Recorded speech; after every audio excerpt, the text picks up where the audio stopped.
Good day to you.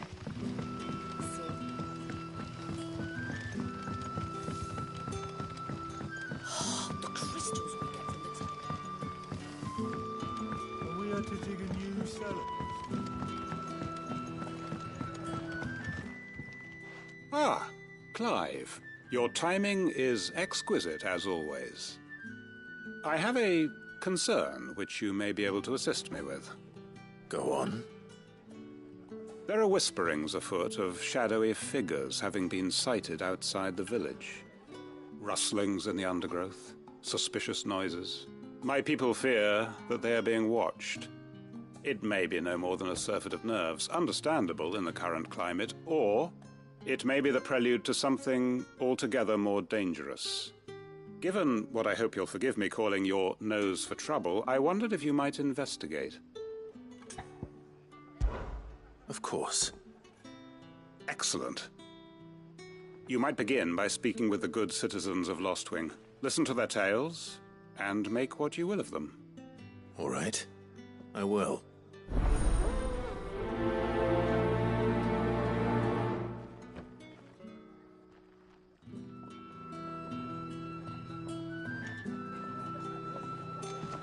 Hello, Sid. Right. Let's see what the people of the village have to say. I'd better find out if this is just nerves, or something we need to take more seriously.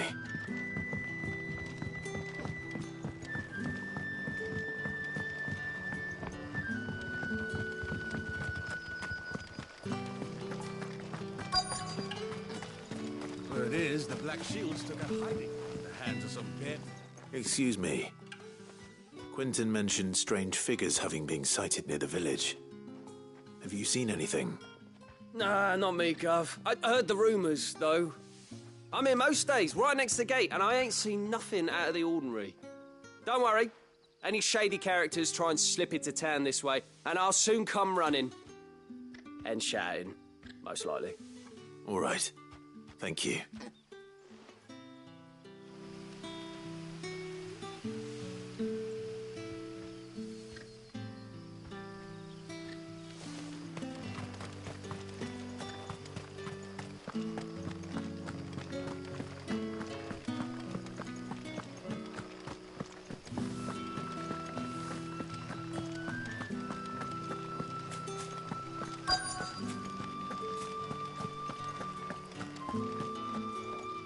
Do you have a moment? There's talk of suspicious figures in the woods. Have you seen anything out of the ordinary? No, but I've heard something. Sound of scraping metal, like someone sharpening a sword. Where was this? In Lorbert's Pass. Was out foraging for herbs when I heard it, screeching out from between the trees. Ran back here as quick as my legs would carry me, and I ain't been back since. I see. I'll look into it. Thank you.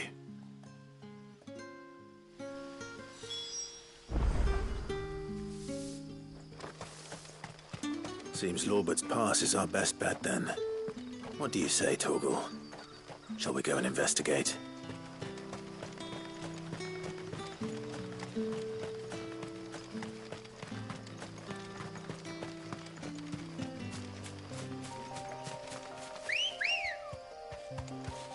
Good girl.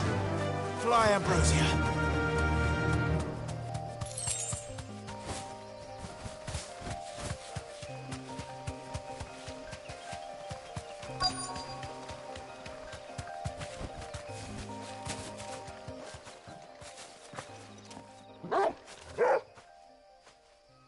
You there. Fuck! He's seen us. Get them before they escape! Black Shields. Here. What the hell are you doing here?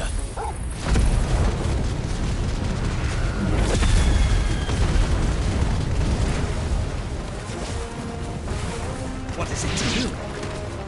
Not that we give a damn. All that matters to us is that you don't leave here alive.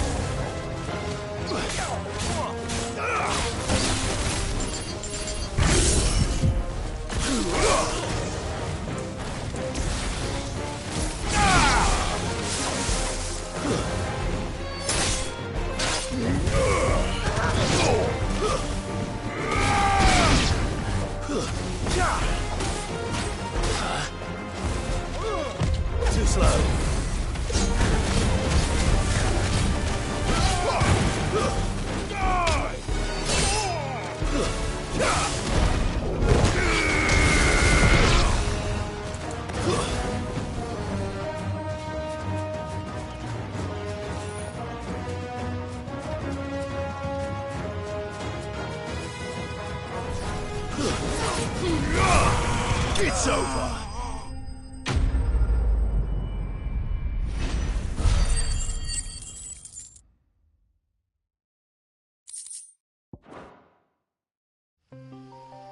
Why were they here? Were they planning an attack on Lost Wing? I need to warn Quentin.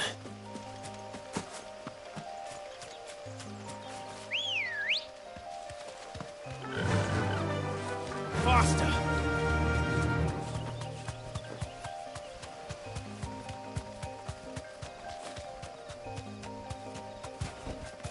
Be safe.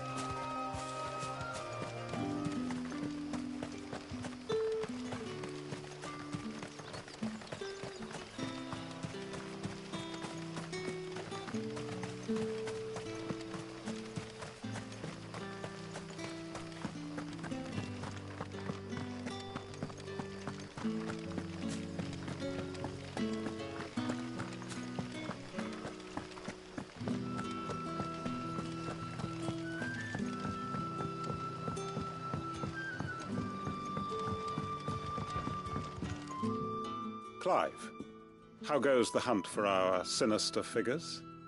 I found some black shields hiding near Lorbert's Pass. They're gone now. Black Shields. The Empress's former bloodhounds. Though they serve another master now.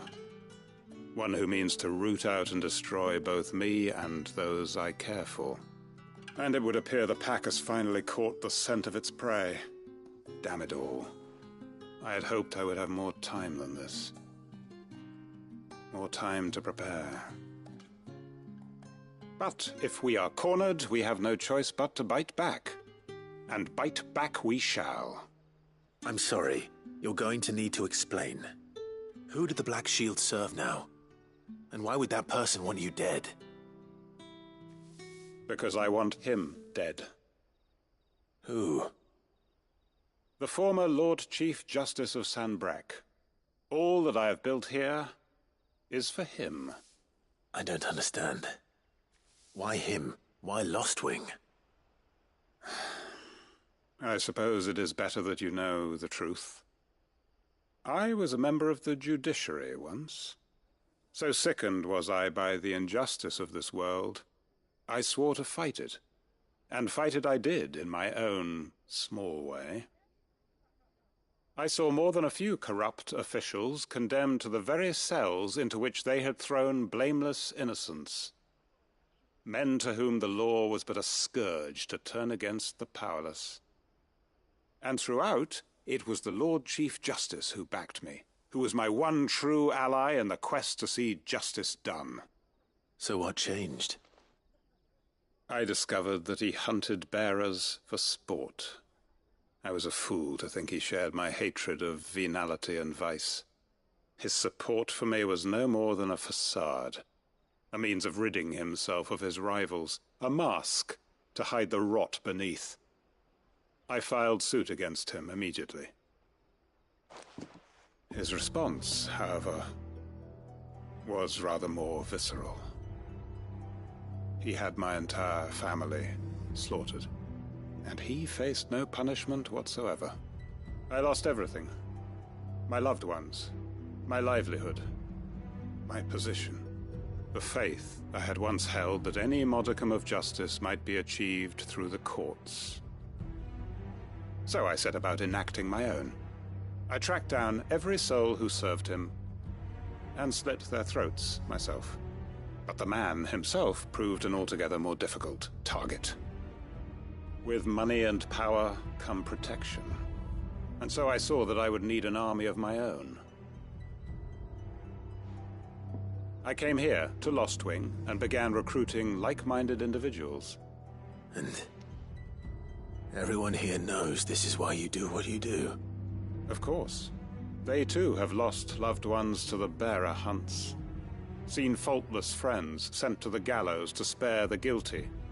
All under the watchful eye of the Lord Chief Justice. Our wounds are the same.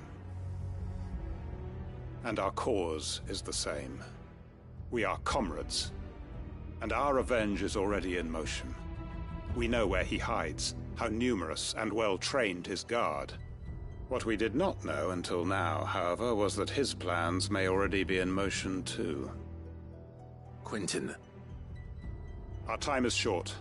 He may move against us at any moment, unless we move against him first. My friends and comrades, it begins. Make ready for war.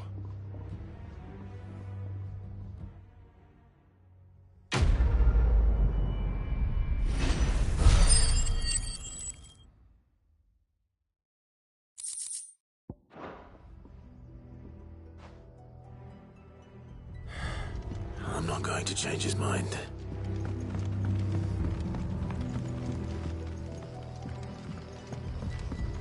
That his lordship's vultures should be found circling the village can mean only one thing. That he means to strike at us before we can strike at him. There is no time to lose. The final stage of our plan must be put into motion.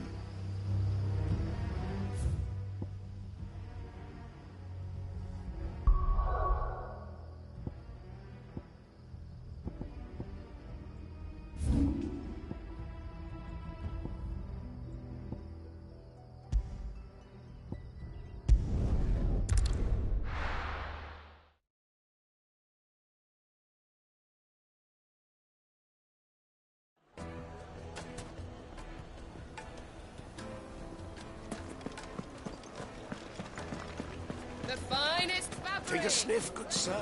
You'll be drugs. Gone, just like that. And without so much as a by your leave. What's the matter? It's my apprentice. He up and vanished while my back was turned. I'd go and look for him myself, but I've got a bakery to run. A bakery that's now short one pair of hands. Loath though I am to rely on the kindness of strangers, I'm at a loss. Please, will you see if you can find him? I'll see what I can do. Do you know where he might have gone? I wouldn't be surprised if he was off somewhere mooning at Drake's Fang. He used to work there, you see. Poor fool left his heart in its hollow. All right. Then that's where I'll start.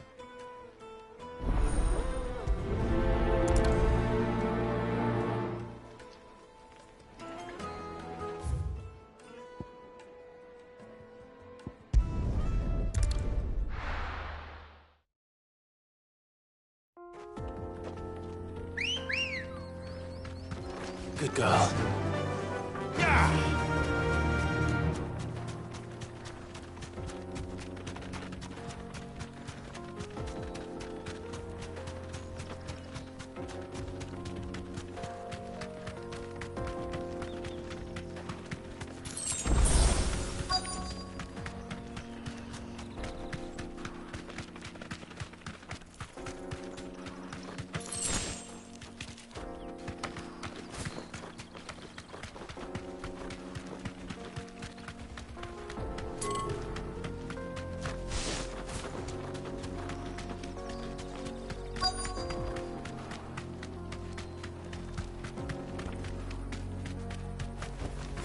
Thanks, girl.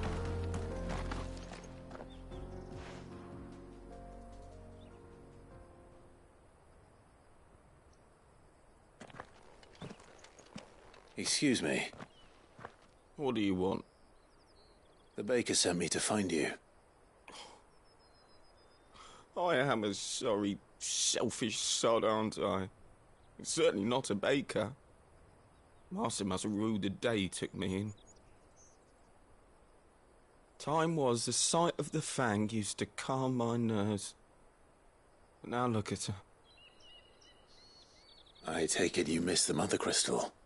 I hated her, but she was all I knew. Worked her mines for years. And when she shattered, part of me shattered with her. I had to trade my pickaxe for a rolling pin, but I'm no good at baking. Every loaf I touch collapses. My bread's as hollow as I am. She was the only thing that could fill the hole inside me. Oh, I loved her, damn it. But now she's gone. She's never coming back. What am I supposed to do? I ask her. How does a shell of a man learn to live again?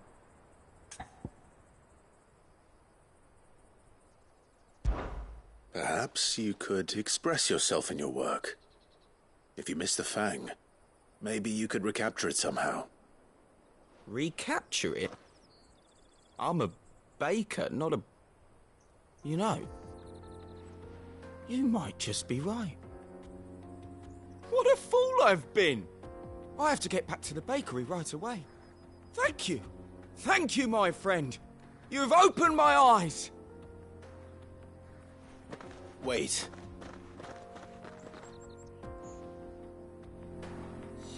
Suppose you won't be needing an escort then.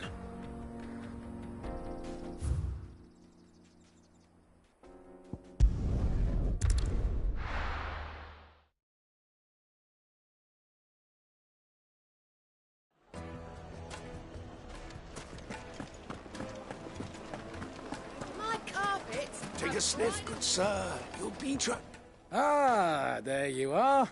The man who lit a fire under my wayward apprentice.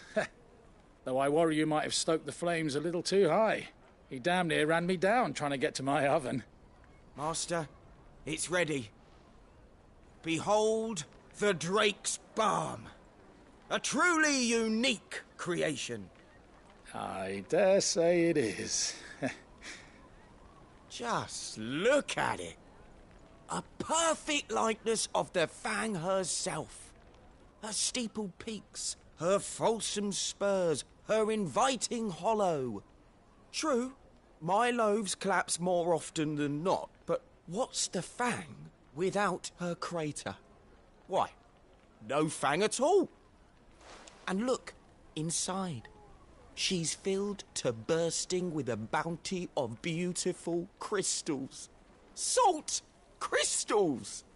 Master, I have found my purpose. I must use my work here to preserve the memory of the Fang. Well, if it tastes half as unique as it looks, I'd certainly say you're on to something. Not only is my apprentice back, but he's finally pulling his weight. With any luck, I might even have a new delicacy on my hands. I don't know how you did it, but you have my thanks.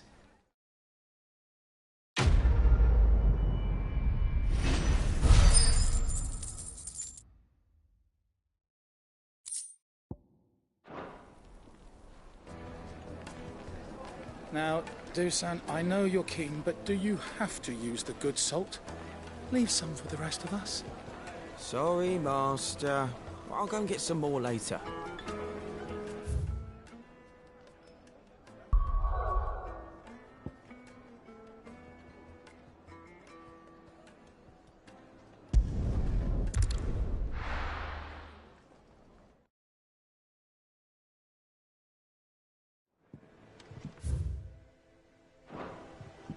I'm telling you, it's true. I heard it.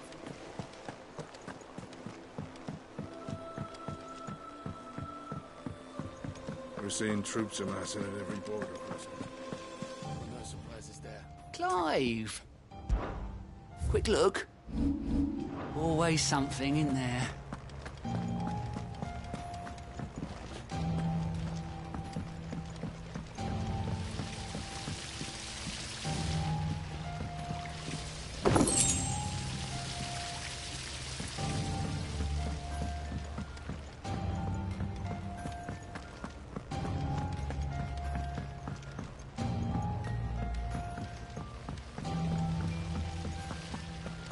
When it comes to boyish charm, Goops has an indomitable rival in Gav. One is the sweet...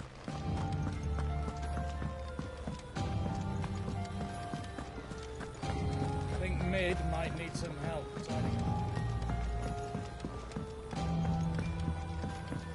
If I don't come up with something soon... All right, Clive? What do you want? I'm going to visit Sid, and I thought you might like to come with me.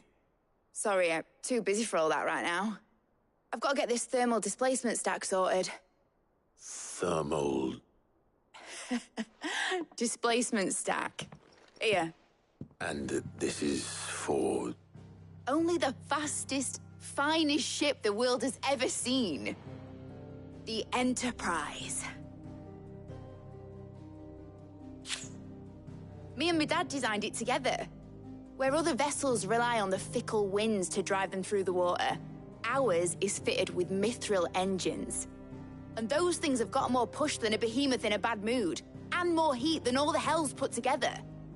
Which is where the stack comes in. I may have already talked some tight-lipped shipwrights into putting the hull together for me in a little dockyard in Canva. But the stack's a bit more involved, so I'm building it here.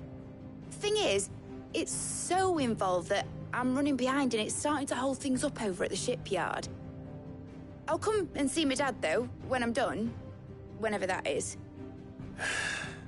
Is there anything I can do to help? Good old Clive. I were hoping you'd say that. First things first, I need some parts meching. The sack will be made up of 3 major components.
There's the plating, here, that channels hot vapours away from the engine.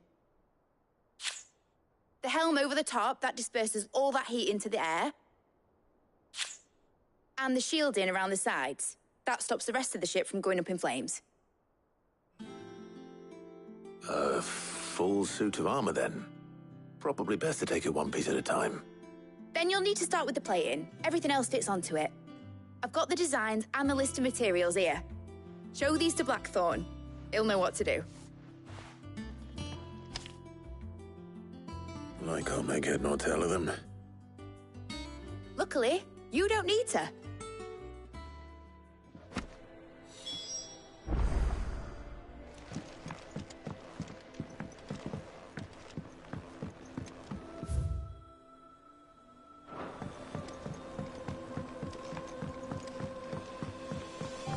Editors started reading books that don't have any pictures in. Mid hasn't been a...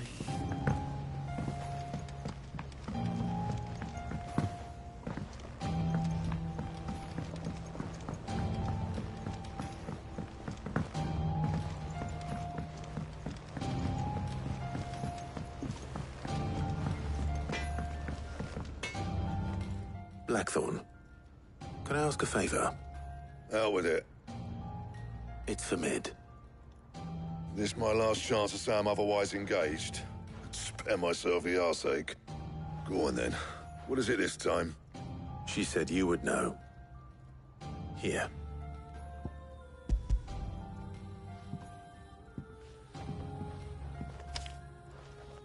Krieger's teats. Well, I don't know what the hell you'd want this for, but I can make it. Won't be easy, though. And I'll need help. Get Gavinotto in here, will you? All right.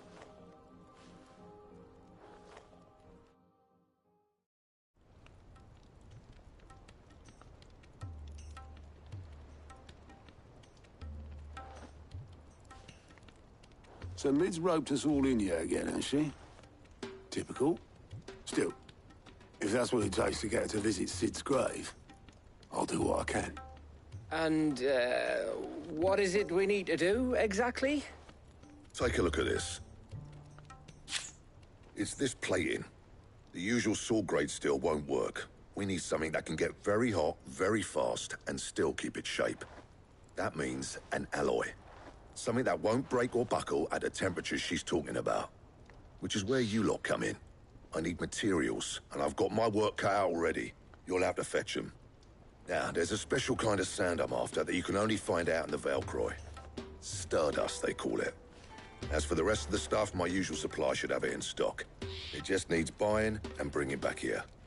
Well, we'll get it done quicker if we split up. One of us should probably give you an hand coat in the sand. And the other can go and get the rest from this supplier. Right then. Well, make your minds up who's going where, we can get this over with.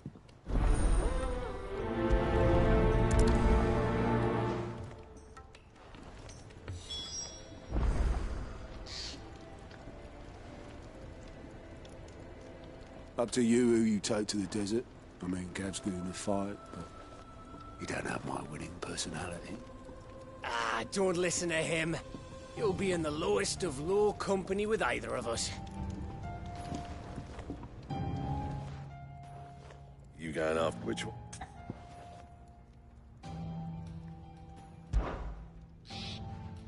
Otto, you're with me. All right, then. Where do we find this stardust and... There's a river that runs through the southern reaches of the Valcroy. It's the black sand that washes up on its banks that you're after. And I'm guessing you'll be needing sackloads of the stuff. Might be worth our import. I'll head down there. See about... All right. You two take care, eh? Just don't let that boss... Ah, he wouldn't do that. Best of luck.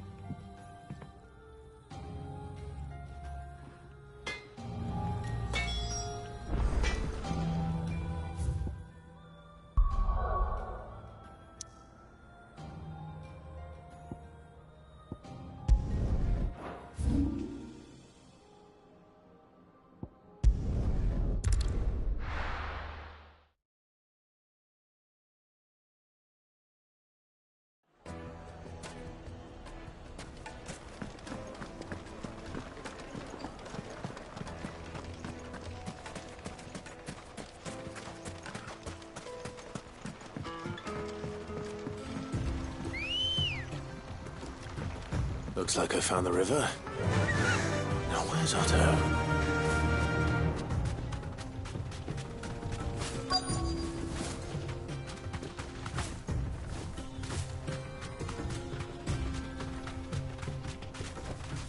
You deserve a rest. Otto, sorry I'm late. Oh, Clive. I had a quick scout about, and I reckon this area's our best bet. Seems Blackthorn's the only one who thinks smithing with his Stardust stuff's a good idea. It's just lying here, waiting for any old fool to fill his boots. But unlike any old fool, you thought to bring a wagon. Well spotted. Now get filling.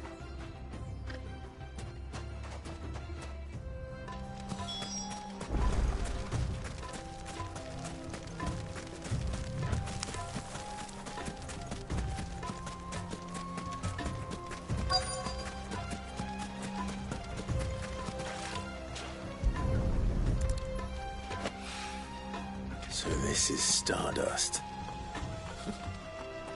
It just looked like black sand to me.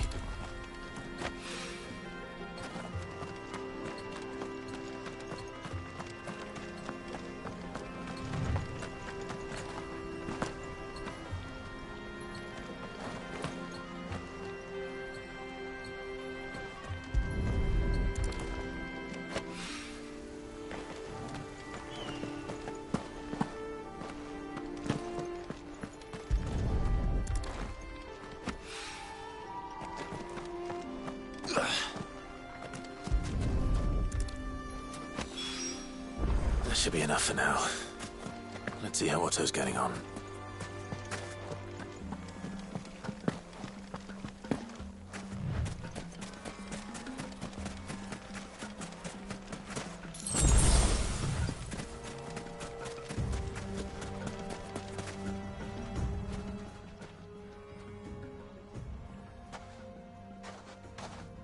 How much did you get? Enough. I hope.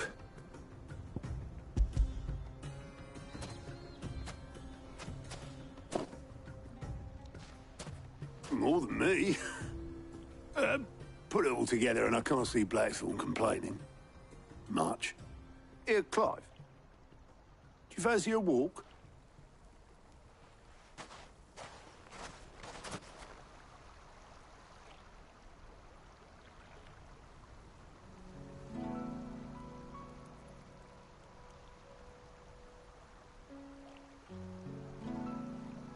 Sid would be proud. Of what? Of you, you idiot. The way you've carried on what he started.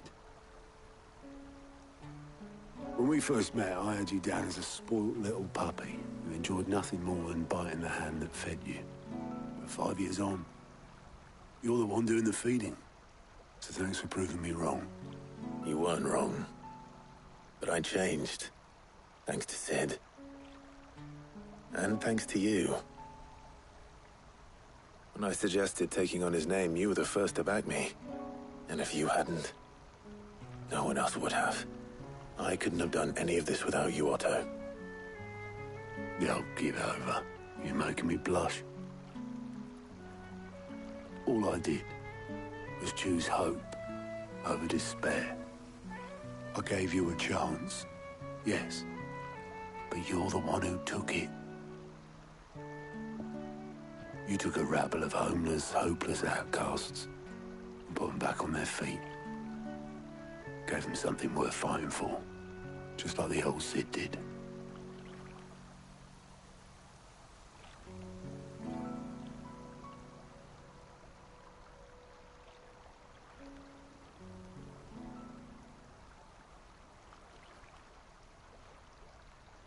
About time I was heading back, I reckon.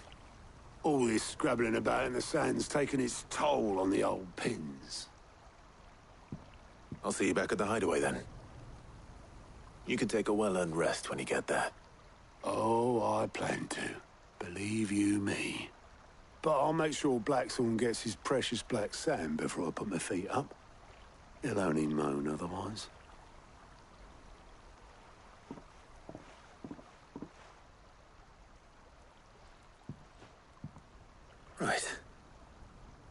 Ready to go home, boy?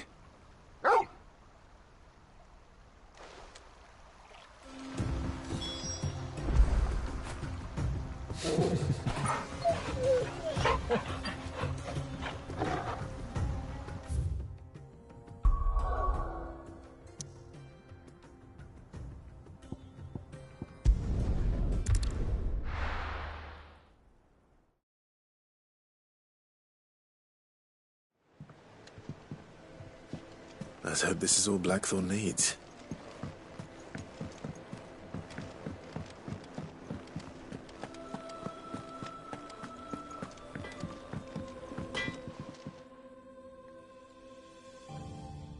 Blackthorn, got everything you need? Yeah. Yeah, I do. Cheers for the stardust.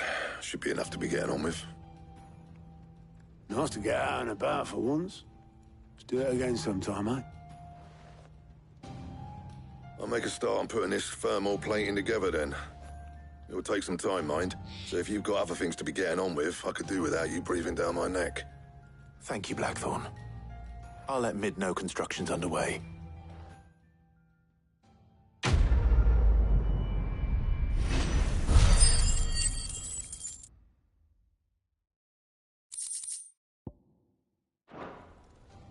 Suppose we'd better be getting back to work too.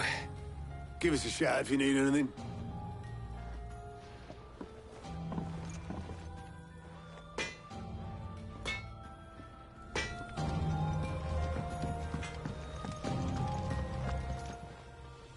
Well, don't just stand there, Gob.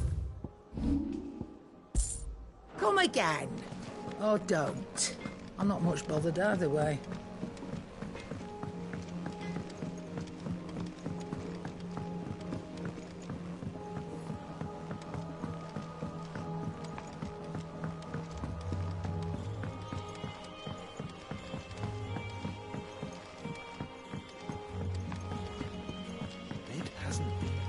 Editors started reading books that don't have any pictures in.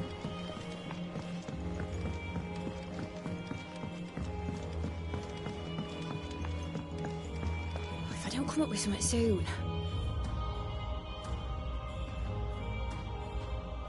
You'll be pleased to hear that Blackthorn's started work on the plating.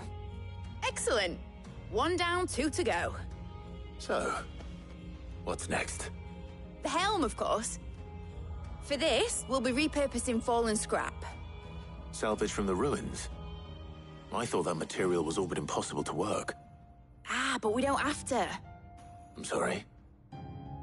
Just so happens there's one particular ruin that's broken into exactly the right shape and size pieces for what we need. What's the name back there? I'll give you all the details. What's her name? Right.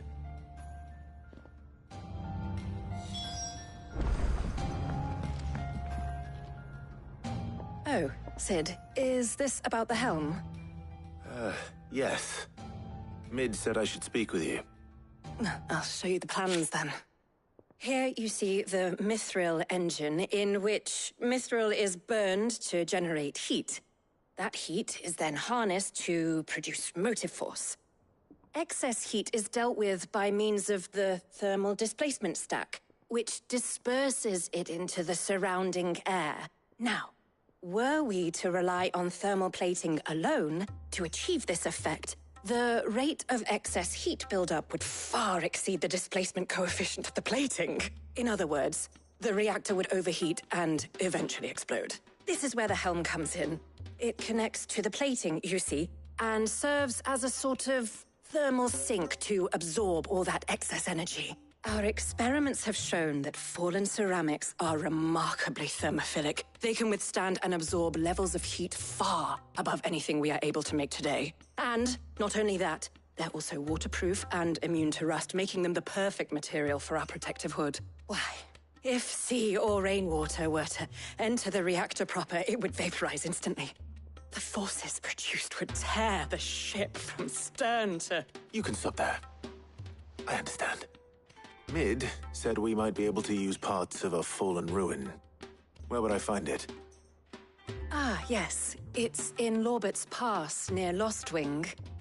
The thing is, well, I probably should have arranged to have the pieces we need brought here sooner. You see, a certain unwanted visitor has taken up residence there. It's no longer a matter of just walking in and taking them. It's, going to be considerably more dangerous than that. I see. Then I suppose I'd better deal with this unwanted visitor for you. Would that help? Oh, very much. Thank you, Sid. I'll gather my team and head there right away. We'll meet you outside the ruins.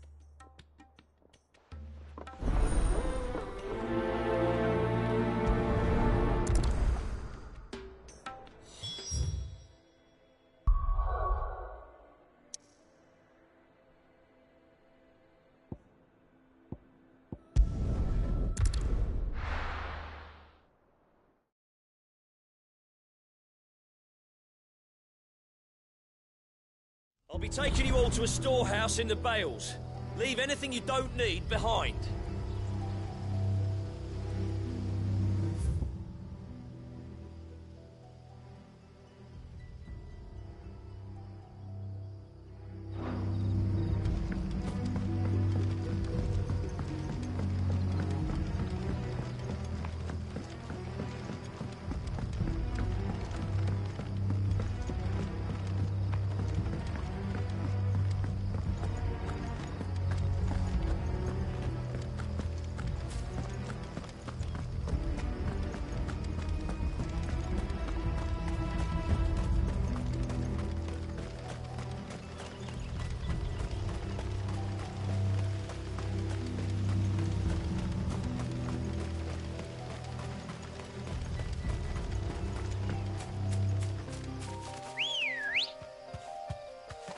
Let's go.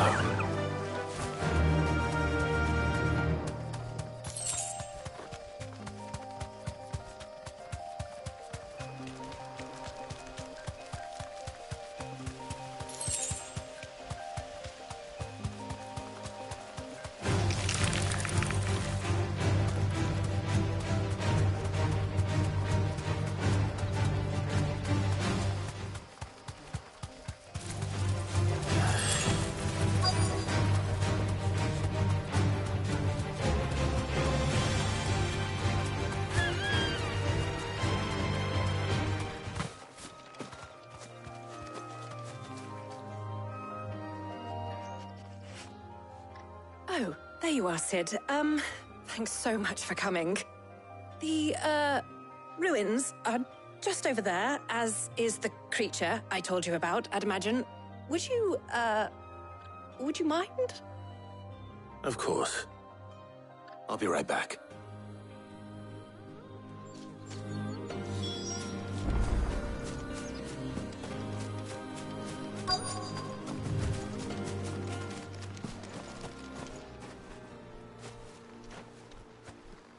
Anybody home?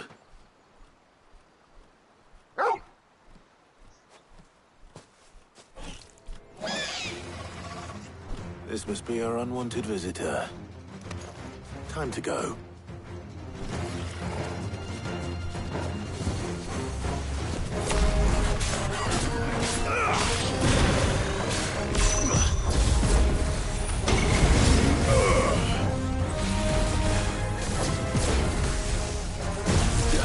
Nice try.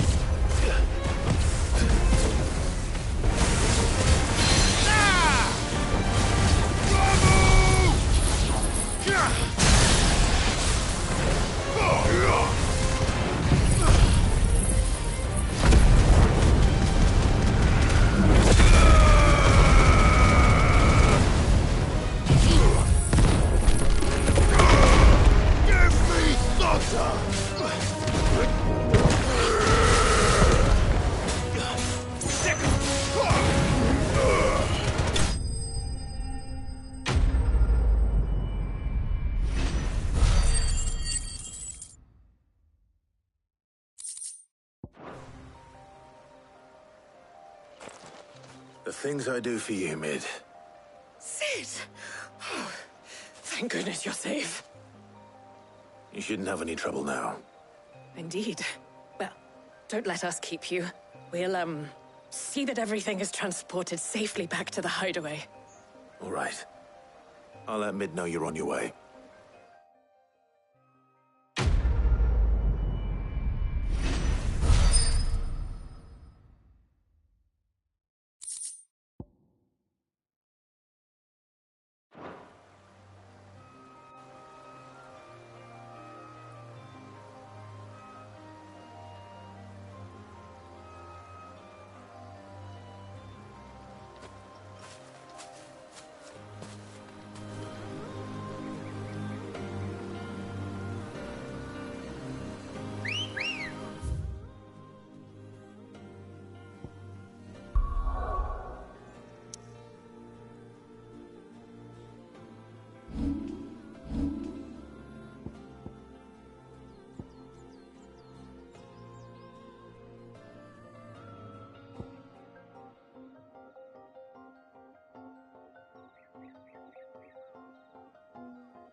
Seeing troops amassing at every border crossing.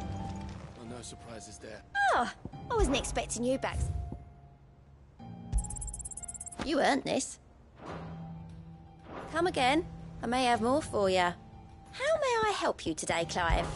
Cooker, when I close my eyes.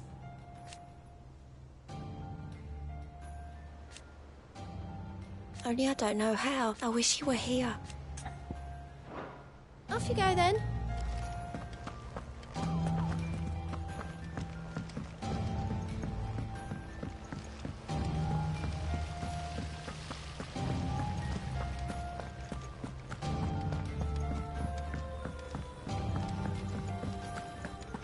I think Mid might need some help,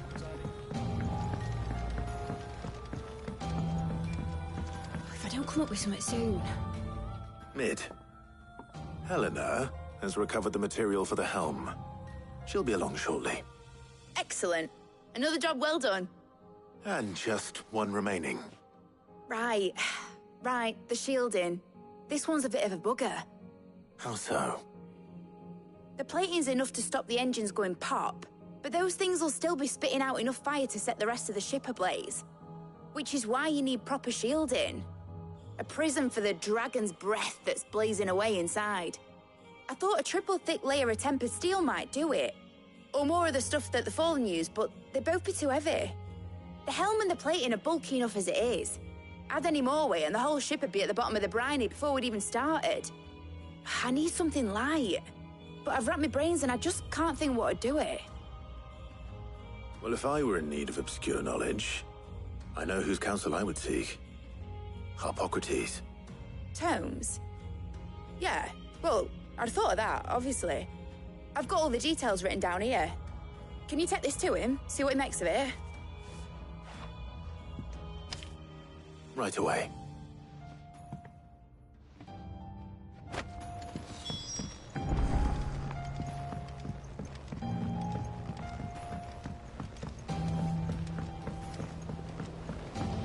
Editors started reading books that don't have any pictures. It hasn't been.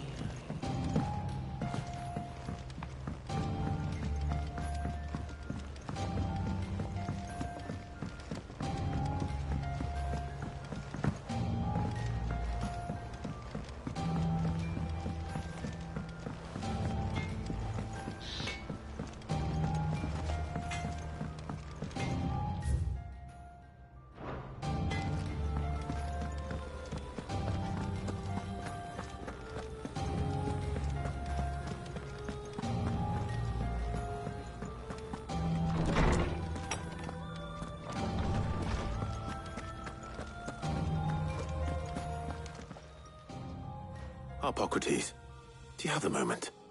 For you, Clive, always. Well, actually, it's for mid this time. Could you take a look at this?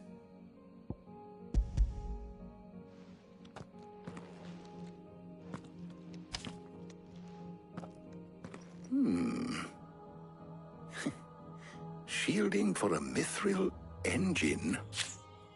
Whatever will that girl think of next? And what are these notes around the edges? She has some specific requirements for the materials.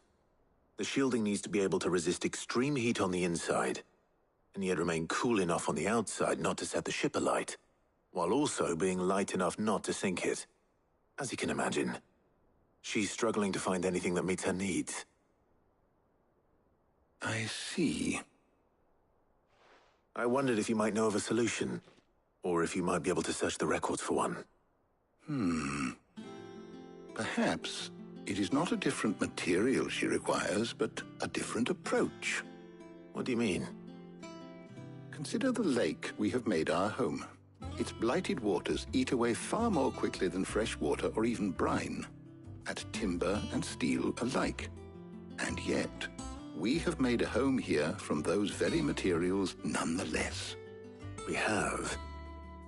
But Bardolph must varnish every board twice over to keep it from rotting. And Obelus complains that without a constant supply of pitch. I see. Early Gregorian histories speak of a preparation known as moon dew. It is said to be able to resist even the most ferocious flames. Before the dragoons tamed the worms and wyverns of the realm, nobles would daub their castle walls with it in order to guard against dragon fire. So if we could recreate it... It might be applied to some material or other in order to provide the protection Mid requires. As to how best to apply it and to what material, perhaps Bardolph and Obelus might be of assistance. I shall speak to them and see what wisdom they might have to offer. If you would be so kind as to procure the necessary ingredients, I shall discuss the specifics of how it might be most effectively put to use with our two friends. The knowledge of the past may yet prove useful to we of the modern era. Thank you, Hippocrates. And since you're asking others to help you, perhaps I should too.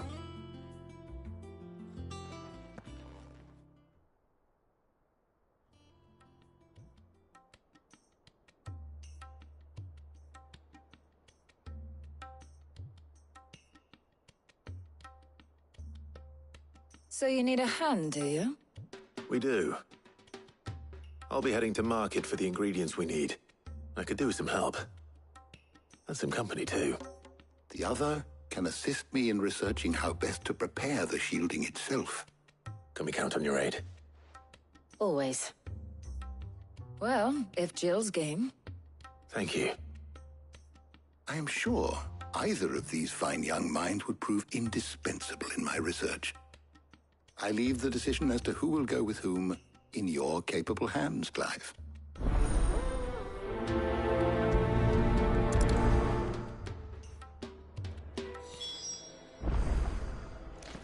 Shielding that guards against even the most ferocious flames. We could have done with some of that on Drustinus. I doubt I would have survived that place with or without it. A trip to Northreach, though, I think either of us could handle. So, Clive, have you made your decision? Who will accompany you on your little excursion? Very well. So then, what do we need to find? I have taken the liberty of preparing a list. Here. White chocobo eggs. Pepio nuts. Are you sure this list is right? Everything on here seems very edible. I would have thought the ingredients would be a little more exotic. Though these items may seem mundane, they have potent effects that are rarely exploited, effects for which they were once highly prized. So much so, in fact, that they were harvested almost to extinction, hence moon dews having fallen from favor. Now, of course, they can be obtained with ease. You should be able to find everything you need at the market in Northreach. Is that so? I've been meaning to visit Northreach anyway. I'll set out now. Join me there when you're ready. I will. Until then. You two enjoy yourselves. You too, Talia.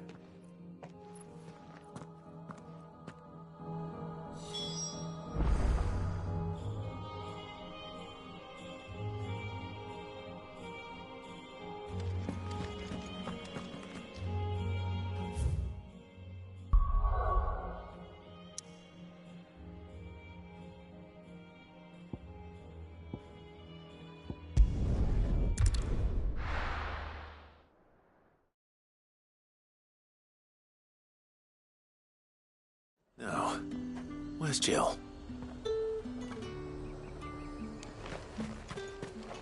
Do you see anything you like?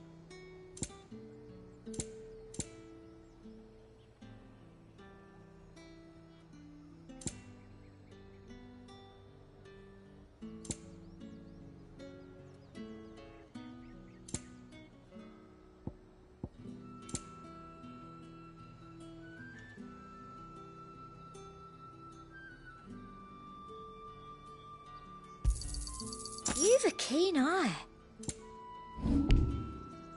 And a fine, fine day to you.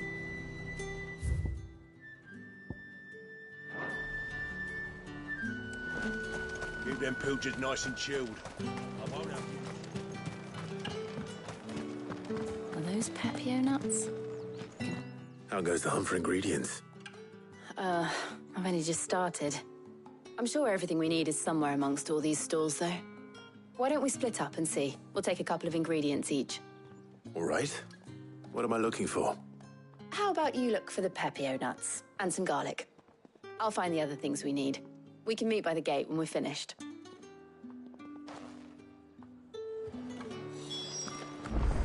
Up! You'll not find a bruised pippin in... Fresh cuts! Come and get them before they're gone. You haven't much, but you're free to look. Ah, yes. Keep fighting the good fight.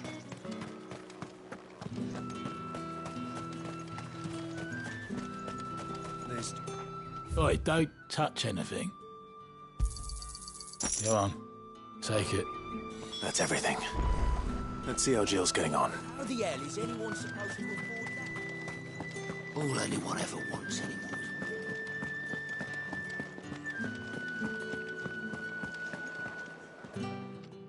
Did you find everything? I did. Here.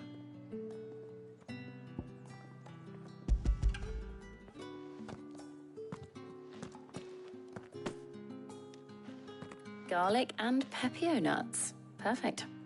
Now all that remains is for Harpocrates to somehow turn all this into what Mid needs to keep her engine cool.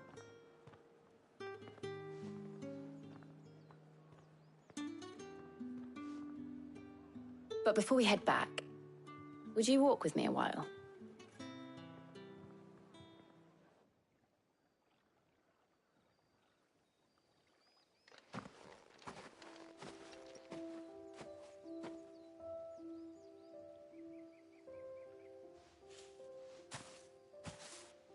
Thank you for asking me to help you today.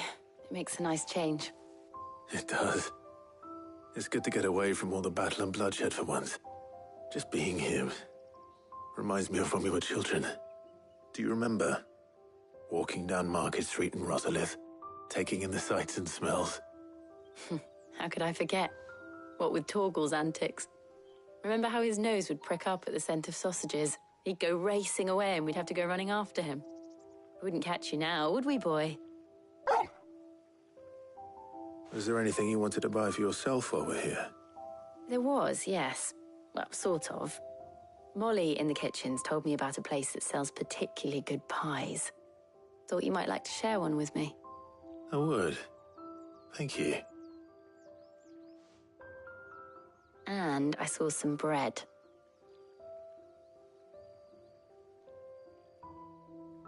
Big white cobs like the baker back in Rosalith used to make. What do you think? I thought we might get some soup to dip it in. But then I tried a slice of the butcher's dry-cured ham and it was just... oh. You all right? Sorry. It's just... you're right. I really do feel like a child again being here with you.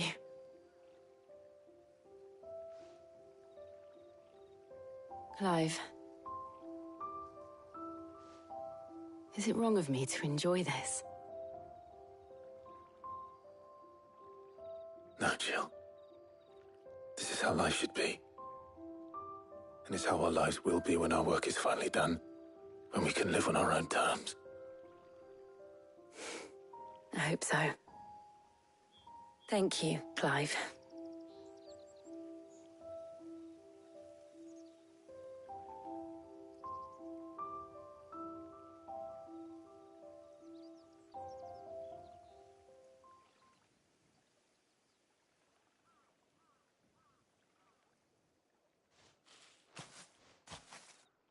Well, I suppose we better be getting back.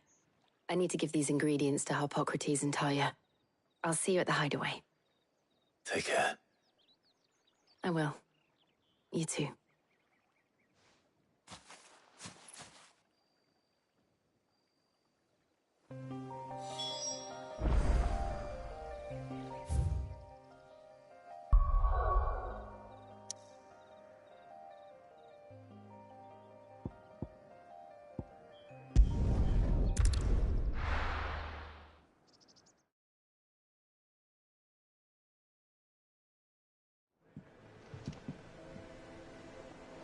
I wonder how Harpocrates is getting on with the moon dew.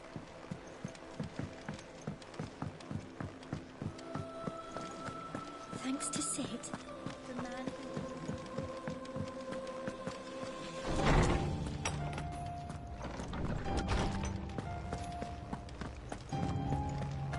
Welcome back. I hope you two had fun while I was busy helping Harpocrates. How's work on the shielding progressing, Harpocrates? Well, very well indeed. And thanks in no small part to your kind assistance. I was just explaining to Talia how we might best go about preparing the moon dew. And now that we have all the ingredients, we may begin. You can count on me. I've mixed more than a few mysterious concoctions in my time. I'm sure you have. What about the shielding itself?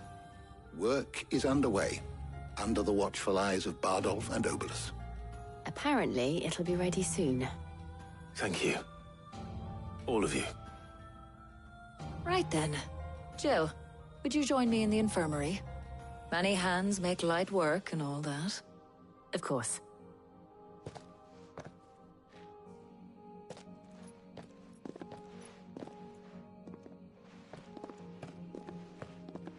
Oh, and Clive, thank you.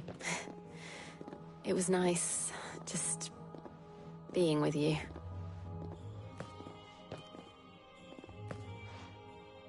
It appears our work here is almost at an end. A shame. I was enjoying playing the man of action for once. When both the shielding and the moon dew are ready, it will merely be a matter of applying the one to the other. Followed by a rigorous process of testing and retesting, of course. Perhaps someone ought to warn young Mid of that. Leave it to me. Thank you, Harpocrates.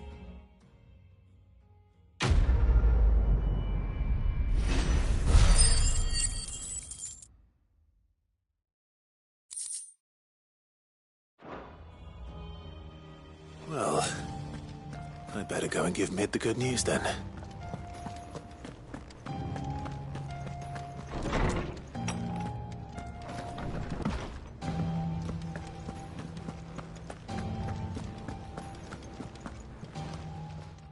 Well, don't just stand there, go. Finished, are you?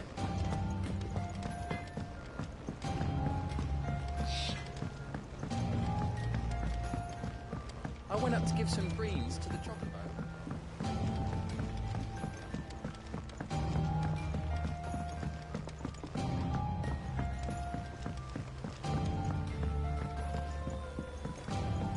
Mid hasn't been home. editors started reading books that don't have any pictures in.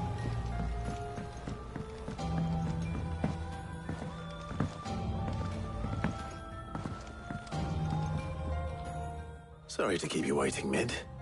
But you'll be pleased to know that work on the shielding is underway. You found something for it? In a manner of speaking, Hippocrates knew of a substance that's highly resistant to heat. A coating that should provide the protection you need. He's supervising the construction and testing of the shielding as we speak. Brilliant! I knew you wouldn't let me down. Don't thank me. I'm just the errand boy. Right then, better start working out how to bolt all these bits together. To the Black Hammer!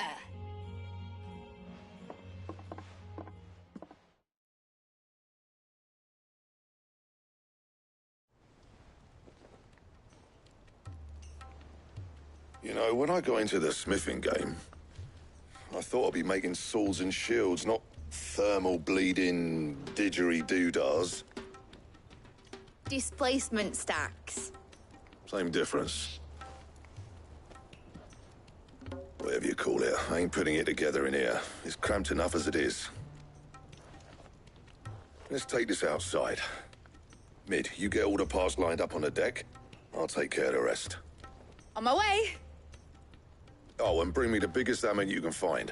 This is gonna require some precision walloping.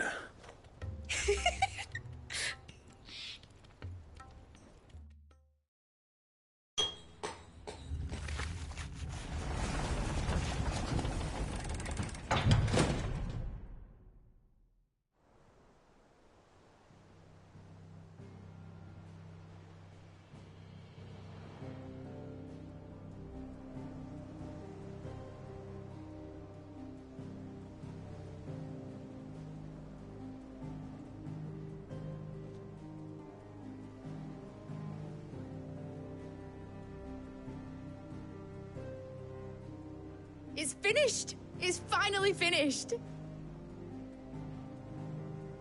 Thank fuck for that. I'll be feeling my hammer arm for weeks. Thank you, Clive, Blackthorn, everyone. That's one down and just 3 more to go. I'm sorry. Oh, didn't I tell you? The Enterprise has 4 mithril engines, and we'll be needing a displacement stack for each. You don't mean... Don't worry. Now they've got a finished one to work off, my gang in Canva can build the rest. Good luck to them, I say. Right, I'm off to get a sling for this elbow. Any other work comes in, keep it to yourselves, eh?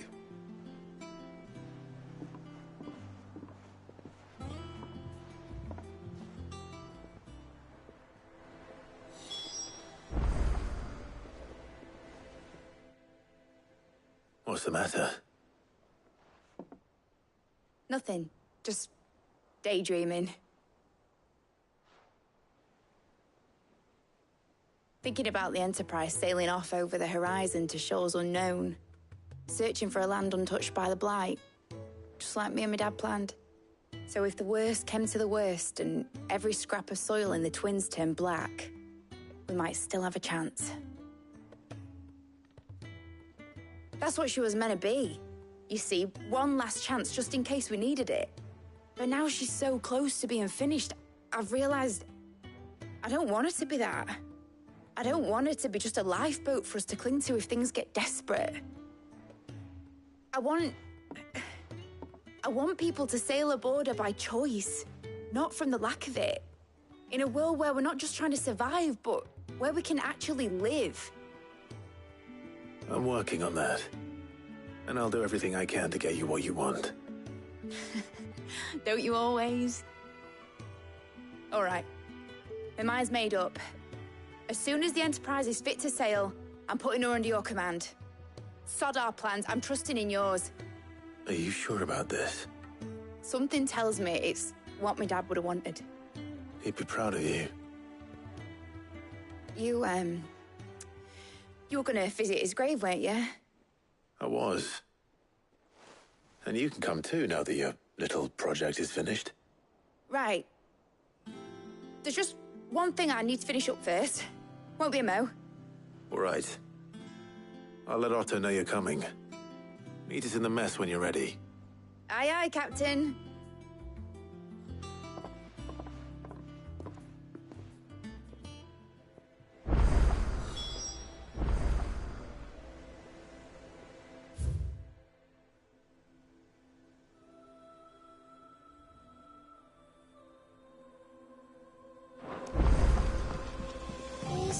anything tomes help to build?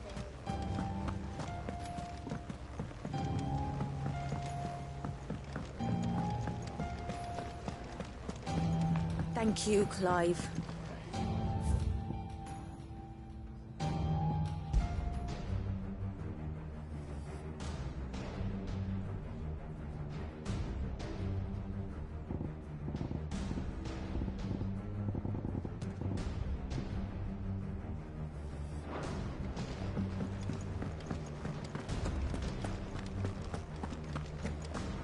He cracked the crystal too? You're joking.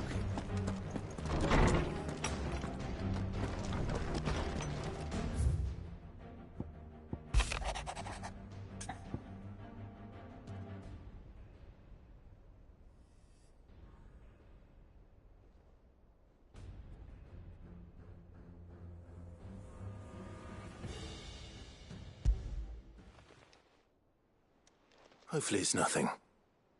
But I should speak to Blackthorn just in case.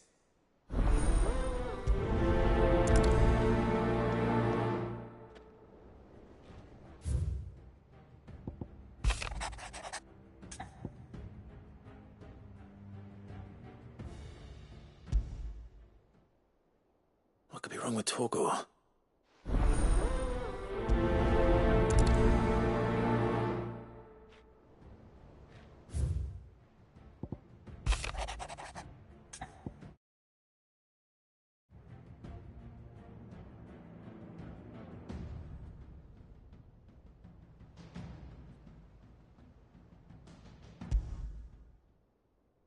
Trouble with the ledgers.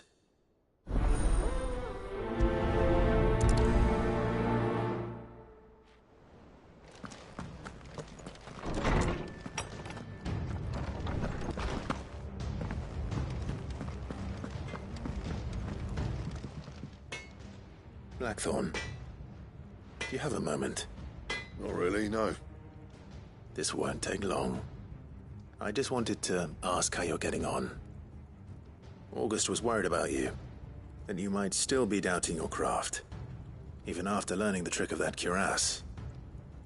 Is there something else weighing on your mind? Perhaps sharing your thoughts might help. That bastard's like a dog with a bone. Still, he's got a keen eye, I'll give him that. He's just, well, Karen showed me something. Something I've never seen before. And that was? A sword. An odd-looking thing with a single-edged blade. The metal itself wasn't anything to write home about, but fuck me. The edge on it. You could slice a man clean in two with a weapon like that, and he'd be halfway home before he even realised he'd been cut. So that's what's troubling you? No. Not troubling me exactly. More distracting. Can't stop thinking, how do you get an edge that sharp? It's driving me mad. And if you knew how to do it, we could arm the curse breakers with even better blades. That's about the size of it, yeah. I'll see what I can find out. Sharper swords are always welcome. And we can't have our master blacksmith being distracted. You're a soft touch, you know that. But I can't say I'm not grateful for it. Good luck, eh? Thank you. Let's see what Karen knows about this sword.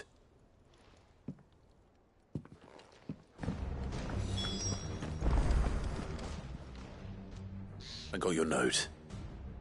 You think something's wrong with Torgor? So you can read. Congratulations.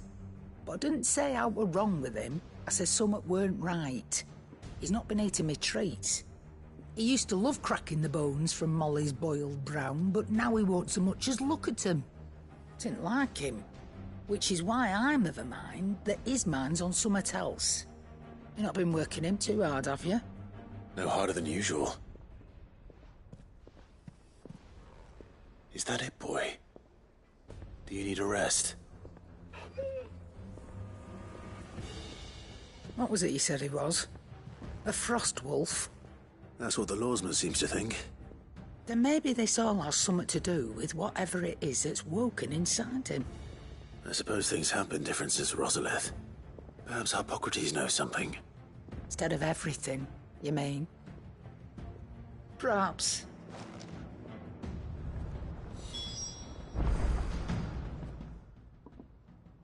You're looking well, Karen. What you want? Out with it. I want to know about the sword you showed Blackthorn. Single-edged and extremely sharp. Running around after him again, are you? I suppose I am, yes. But I need to help him find out how to work an edge like that. It's driving him to distraction. Little wonder, I suppose. There's not many like that make it as far as the twins, and those that do go straight into private collections. Which made it nice and easy finding a buyer. Can you tell me who bought it?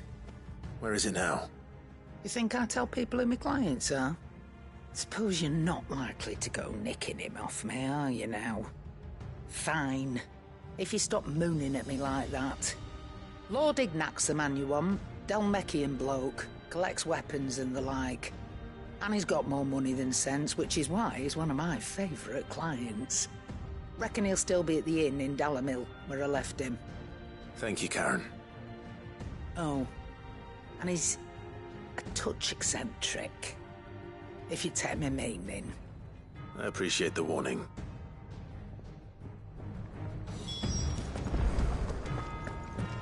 Thank you, Clive.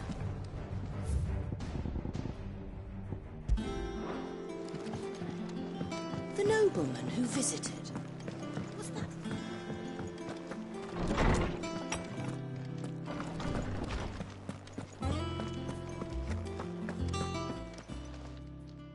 Lawsman, I need to ask you about Torgal. Something's not right with him. He isn't ill, is he? I don't think so. But according to Lady Karen, he seems to have lost his appetite, which is certainly a new development. She says he's hardly been touching his bones of late, and she believes it may have something to do with what happened at Rosalith Castle. I rather think she might be right, though not about his appetite. All canids are instinctively inclined to crack open bones for the rich marrow that resides within, and I see no reason why a frost wolf should be any different. Accordingly, I suspect it is not a lack of appetite that afflicts Torgal, but a surfeit of it. If we assume that his newfound magics require additional nourishment to sustain, it may well be that the bones Lady Karen is accustomed to providing are no longer sufficient. Frost wolves, after all, habitually prey upon far larger animals, whose bones may yield altogether different nutrients. As to where one might find a suitable substitute, some antelopes that graze the meadows of eastern Rosaria have been known to grow to a size more than double that of their lesser cousins. I don't recall ever seeing any that large. And little wonder. The oldest and largest such creatures rarely leave the safety of the highlands for fear of predators. The last elder antelope sighting I recall hearing about took place near Cressida, and that was long before the village was abandoned. Even so, it seems like a good place to start. Good hunting, Clive.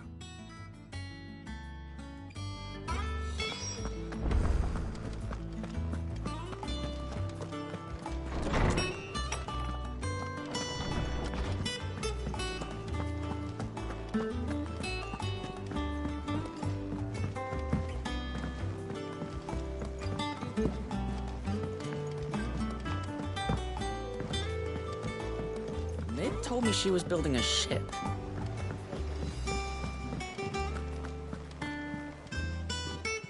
Clive, did you get my letter? That's why I'm here. Shh. Otto might be listening. Is this better? A little. Listen. I've some bad news. It turns out the hideaway may be slightly behind in its payment to certain lenders, and it may be my fault. But I swear to the goddess, I thought I had the numbers square. Sadly, that square turned out to be more of a circle. 0, you might say. I can straighten it out, I swear, but it's going to take some time, and I'm going to need help keeping it from Otto. Bit late for that, I'd say. There you are! What a surprise! So let me get this straight. You forget to pay our lenders what they're due, and instead of coming straight to me, you get Clive to come to you. And I hope he'll dig you out of the hole you've dug for yourself. Clive, the man in charge of the place you've been cheerfully trying to bankrupt. And you thought this was a cunning plan. Why? Well, who needs paying? Oh, just Martha. And the dame. And, well, Lady Karen.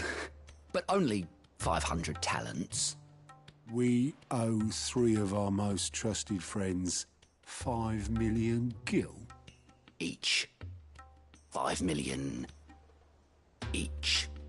They lent us the bulk of the money we used to rebuild the hideaway, you see, and, well, I must have made some sort of oversight. Those ledgers were my responsibility, and it was my decision to entrust them to you. This is my fault. Do we have that much to hand? I can always ask my uncle. No, we don't. And no, you won't. We've lightened Lord Rosfield's purse enough. After the king's ransom we had off him, he deserves better than to see our begging bowl. Besides, we'll need to learn to stand on our own if we're gonna make this work. All right. But that doesn't mean you have to shoulder the burden yourself. Is there anything I can do to help? There might be. How'd you fancy taking these to Martha and the dame? Rocks. Rocks, he says. Worth 1,000 talents apiece, these are.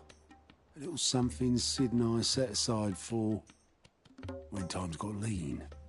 And I reckon 15 million in overdue debt probably qualifies.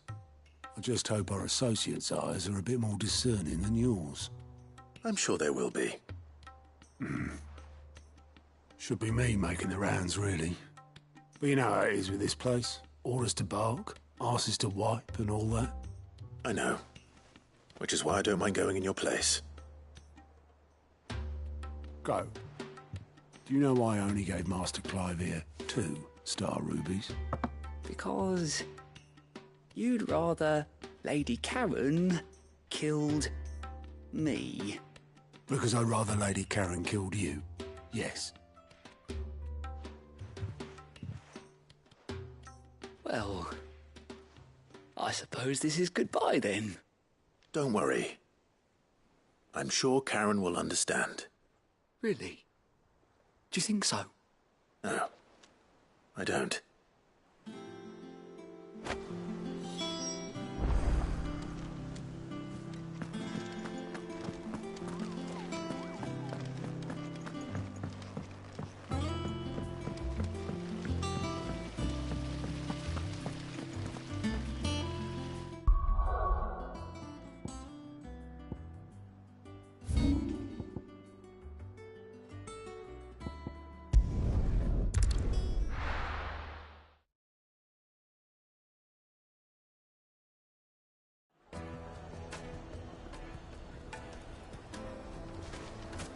People take notice of wealthy men.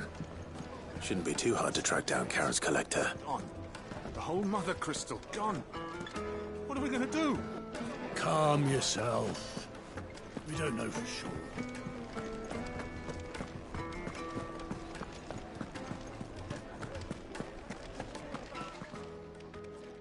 My reputation will be ruined!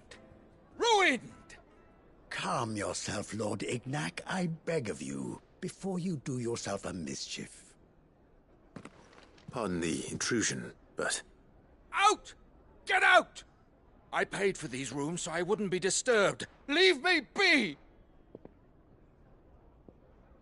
Please, allow me to apologize. His lordship is going through a difficult time, and he's never been fond of guests arriving unannounced. Radim! Get rid of the filthy oaf this instant! Very good, Lord Ignac. Would you mind stepping outside for a moment?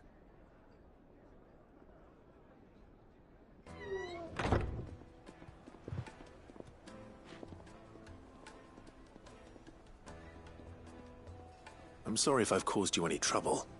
That? Oh, no. That's just how his lordship is.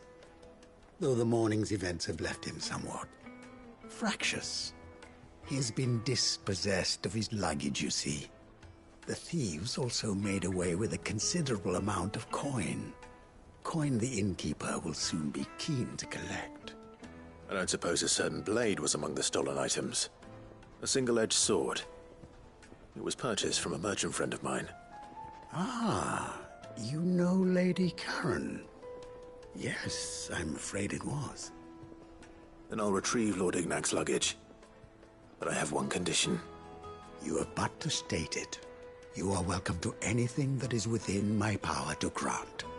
I want an audience with Lord Ignac. A few minutes should be enough. Then I'll be on my way. A condition I would be a fool to refuse. Of course, you shall have your audience. I don't suppose you saw where the thieves went? I did not, no. Though some discreet inquiries made on his lordship's behalf mean that I know where you might find them. The bandit's bed. Every ill-gotten coin in Dalamel is said to pass through that disreputable corner of the Valcroy. And that's where I'm heading. I shall speak to Lord Ignac in your absence, and arrange for an audience upon your triumphant return. That will be very kind of you. Farewell, and best of luck.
Got company! Come on, lads, let's tear the bastard's head off!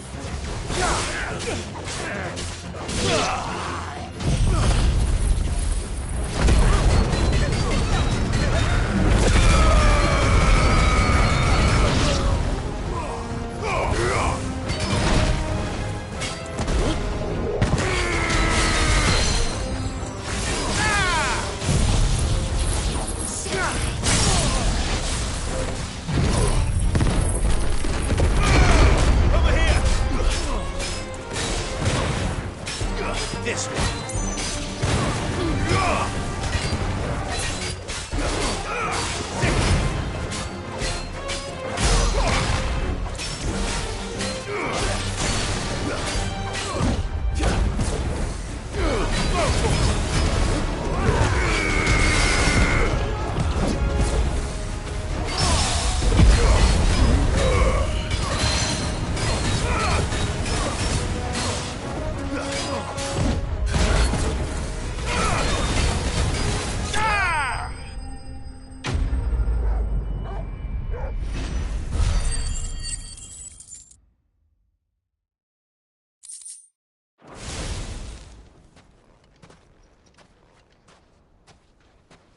This must be Ignac's luggage.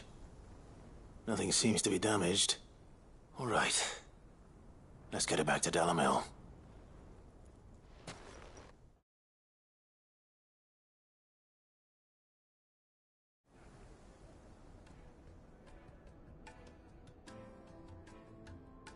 I hear I have you to thank for the return of my effects. What shall I call you, my good man? Wyvern. Glad to make your acquaintance. A formidable name indeed. Well, Wyvern, I appear to be in your debt. Redeem here tells me you wished for an audience. Is that all? A few moments of your time should suffice, yes. You're a peculiar fellow, Wyvern. All right. Speak. Master Wyvern was wondering if you could tell him about a certain single-edged sword you recently acquired. Oh, a true work of art, that one. Karen drove me hard on the price, but I would have sold her Radim here to get my hands on that sword. It was made in the Outer Isles, far beyond the Twins, and is used exclusively by the practitioners of a unique school of swordsmanship. They believe no combat should ever exceed a single strike, and hone their blades to such perfection that none ever does. Each sword is made for that one perfect stroke, and for that stroke only. They crack upon a second blow. There's a brutal sort of beauty to it, really. But how do they hone such an edge? Fine question. Why, they use a whetstone, of course. Whetstones, rather. A whole array of them, ranging from the coarse to the fine. 10,000 licks with the sharpening stone, then 10,000 more. But it is the final stone which lends the blade its legendary sharpness. A mineral quite foreign to this great realm of ours. And that is the key. The secret ingredient. Wyvern, it occurs to me that my little lecture is hardly equal to services rendered. Take this, together with my regards. The very stone of which I spoke, far rarer among collectors than even the blade itself, and a far more fitting payment. Thank you. Pardon the intrusion, my lordship. However, it is long past time we prepared ourselves to depart. So it is.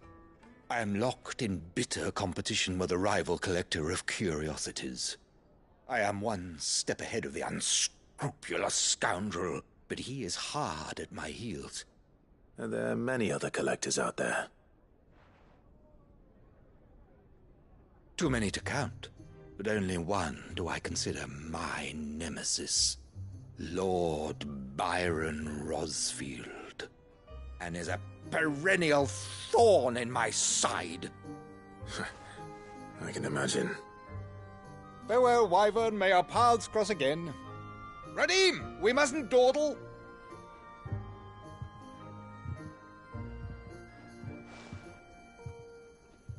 I think his lordship is rather taken with you, Master Wyvern.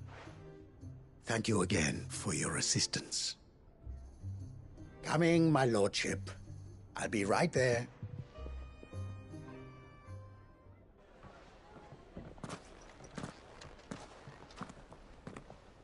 Trust Uncle Byron to find such an interesting rival. Now, let's see what Blackthorn makes of this whetstone, shall we?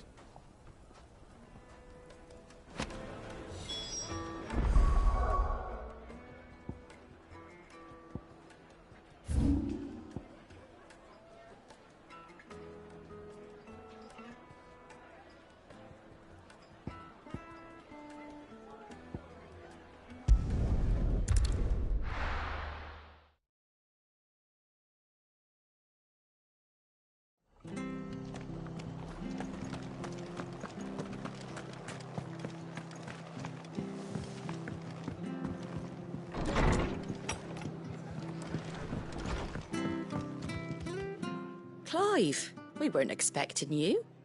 I wasn't expecting to be here, but it seems we still owe you a considerable amount of coin for your help with our rebuilding efforts.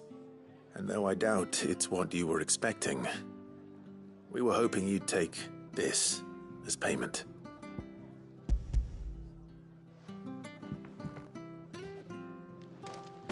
A star ruby?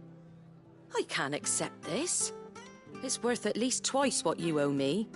More if you can find yourself the right buyer. Think of the difference as interest. Interest? If word got out I charged that much, no one would ever borrow from me again. Anyway, why are you the one here asking me about this? I'd have expected Otto. Bit much sending the Lord Marquis out to settle your debts, isn't it? The old goat working himself to death again? Something like that. Most days I think he's the only reason the hideaway's still standing. Same as always, eh? Back when the place was nothing but a twinkle in the eye of a recently retired Lord Commander, word is he was the first one Sid reached out to. Probably knew that without his strong arm and level head, the idea would never get off the ground. Sid may have been the face of the hideaway, but Otto's always been the backbone. And when Sid passed away, we were all worried that would be the end of it. That Otto would just give up. His death was hard on everyone. But it must have hit Otto hardest of all. But he didn't give up, did he?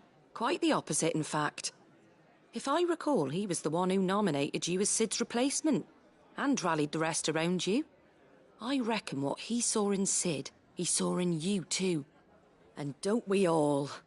Doesn't hurt that you're half as stubborn and twice as handsome, neither. That, and you keep good company. I suppose I do.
Thanks, Gal.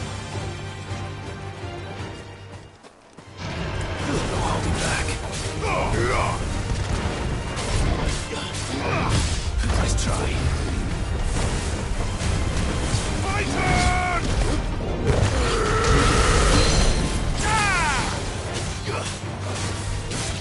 This one.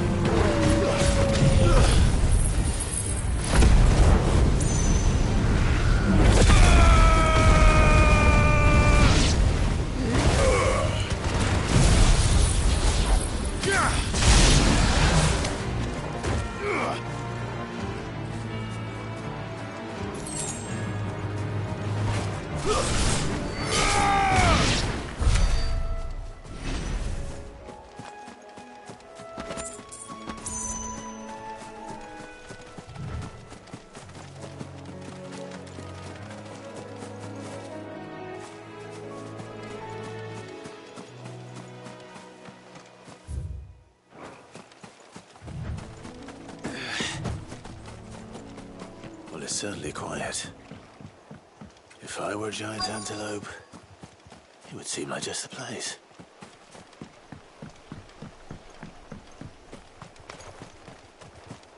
I doubt we'll find one bigger than that.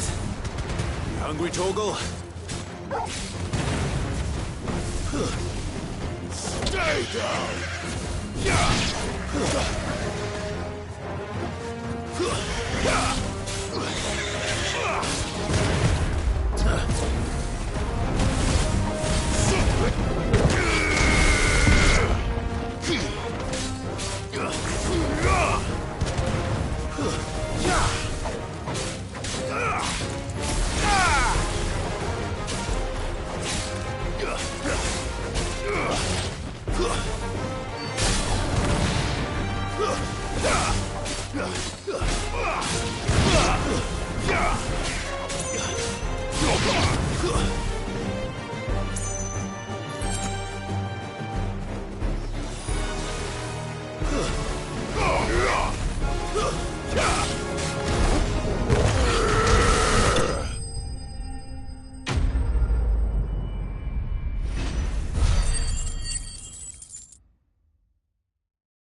Now,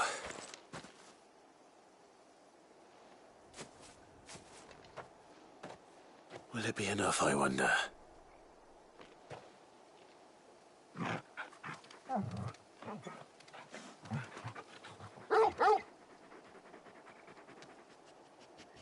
I say that answers my question, which means we owe the lawsman our thanks. You're just a big puppy, aren't you? A very big puppy.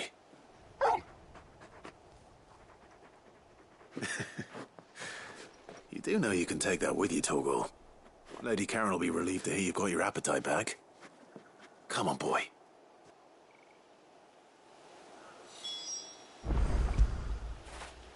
When did you get so big?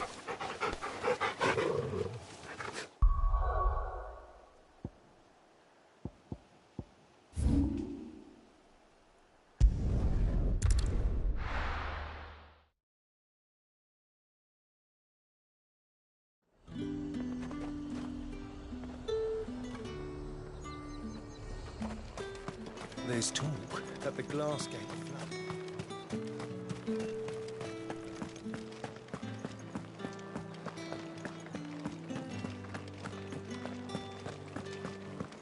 Did you hear? The gates to heaven. I want to see you again. What am I going to do without Sweetwater and oil of talc? Milady, I come bearing gifts. Gifts? Whatever is the occasion.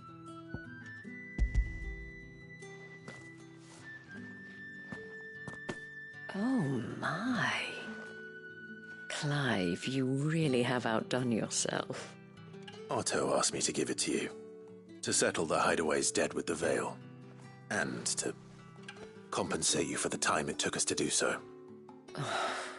You disappoint me, Clive. I thought you might finally be warming to me. Tell Otto he can keep his baubles. I tried to tell him as much the first time around. The man owes me nothing, nor does the Hideaway. My contribution to the restoration effort was made freely and willingly. It was the least I could do. You once told me Sid did you a kindness. I'd like to do the same. Please, accept it. For my sake. And for Otto's. For all of us. For all you've done. It is rather fetching, isn't it? Very well. Otto is lucky to have you, Clive. I doubt anything could ever replace his son. But you and the others at the Hideaway are the closest thing he has to family. Otto had a son. Long ago, yes. Sid told me Otto lost him when he was just a boy, and blamed himself for not being able to stop it. I don't know how it happened, whether there was anything he could have done, but it was clear that it weighed heavily on him. I didn't know. How could you have? I doubt anyone did. Besides Sid, I've never met a man more keen to bear his sorrows in stoic silence. An ill habit, given that both have always been surrounded by friends desperate to help them. I'm beginning to see that.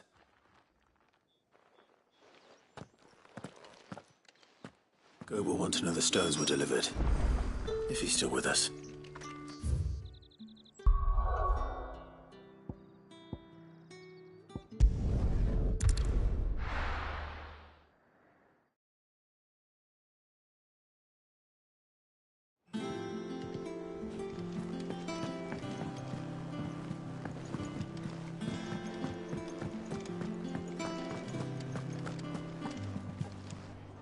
I noticed you and Torgal had gone off somewhere.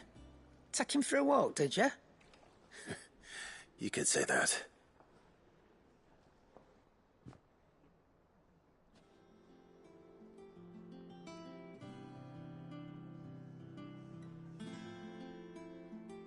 So, Molly's leftovers weren't good enough, eh? That'll teach me for treating you like you're still a pup. All right, no need to shout. Now we know what you're after, I can see about getting some in. Speaking of which, I brought one for later. Can I leave it with you?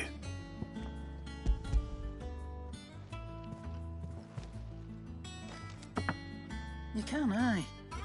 I'm nice like that. In return, you can thank Tomes for me. The bloody know-it-all. I was just on my way to see him.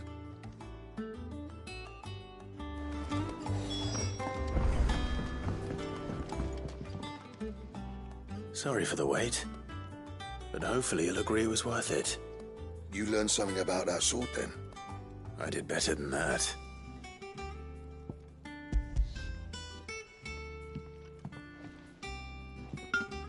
A whetstone? Yes, but not one you'll find anywhere in Valisthea.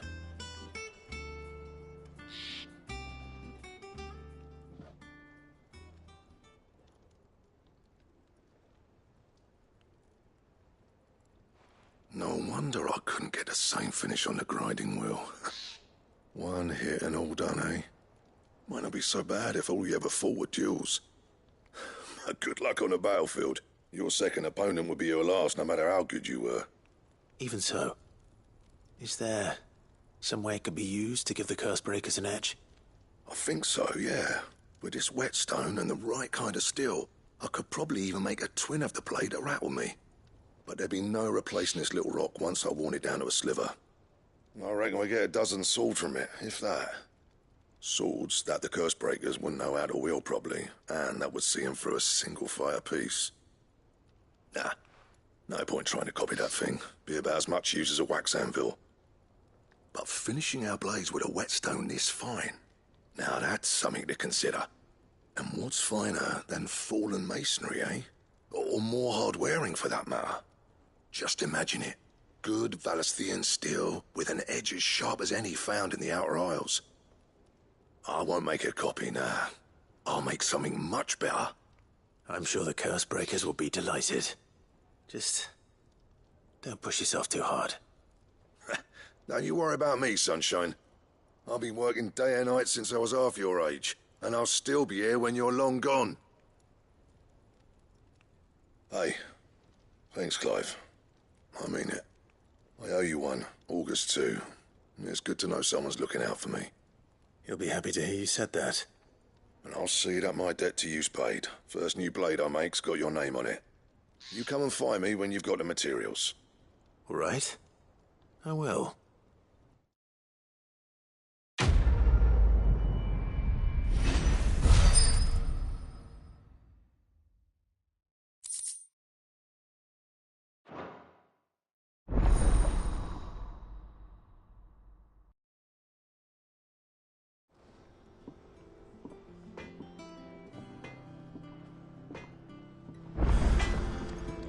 Clive? What do you want?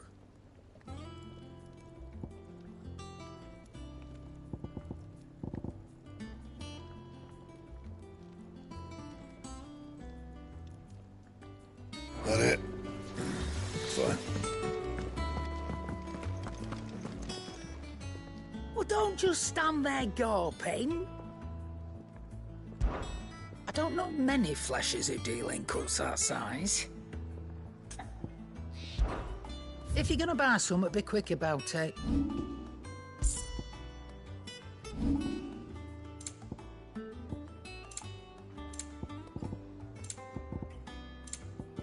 Is that all?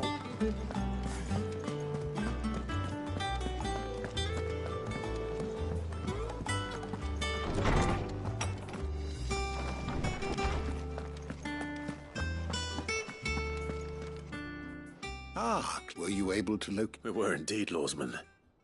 You pointed us in exactly the right direction. And Torgal's been a very happy hound ever since. Very good, very good. Lady Karen sends her thanks, by the way, for your part in solving the mystery. Ah. But that reminds me. After your last visit, I found myself pondering Torgal's talents. Do you recall our conversation concerning Lady Jill's role in Torgal's transformation? About how she somehow woke the power within him. Precisely that. A reasonable conclusion, I thought, but one which raised certain questions in my mind. You see, the Fenrir of legend served Shiva and Shiva alone. And while the powers attributed to him are certainly impressive, the records imply they are somewhat different in nature to those you described Torgal as having used. What are you suggesting? That Torgal may be the beneficiary of more than one icon's power. Consider that in addition to Lady Jill, he has served as a loyal companion to you, your brother, and even the late Cid. In short, the icons hitherto near at hand, or should I say at paw, have been diverse and plenty, and that number has only grown as the realm's dominance have fallen to your sword. One can but speculate as to how all of this has affected Torgal. He has seemed more fierce of late. And if I am not mistaken, he will grow fiercer still. We are fortunate indeed to be able to count him amongst our allies and not our adversaries. Oh, he's more than an ally. He's a friend.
Meg told me she was building a ship.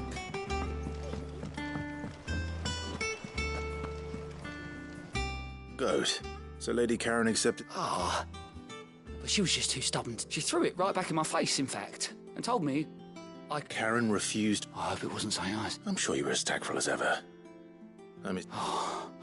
One.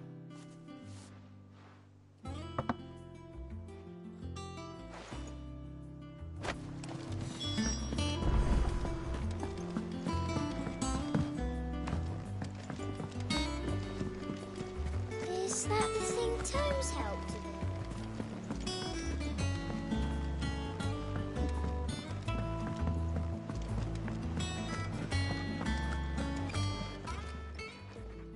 Lady Karen, Goat tells me you weren't happy. Would you prefer the debt was repaid in coin? What debt? I don't recall lending any of you lot me hard-earned gil. I may have tossed a talent or two in the Hideaway's coffers, but those were donations, and you can hardly call it charity if you go asking for it back. Of course not. But one good turn deserves another. And our circumstances have changed. Surely you wouldn't shun the gratitude of a pauper who happened to have become a prince.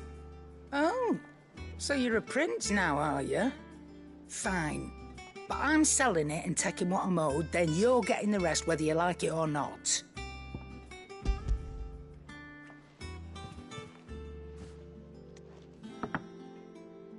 Where'd you even get this? A decent trader might nab 1,000 talents for a star ruby. A canny one, meanwhile, might claim it were nicked from the belt of Sid the Outlaw himself and ask twice as much. Might be I already have a buyer in mind. Might be you even know her. A fine continental maid whose beauty's only eclipsed by a guile in commerce. You wouldn't mind, would you? Not at all. Just be sure to tell her that it's always a pleasure doing business.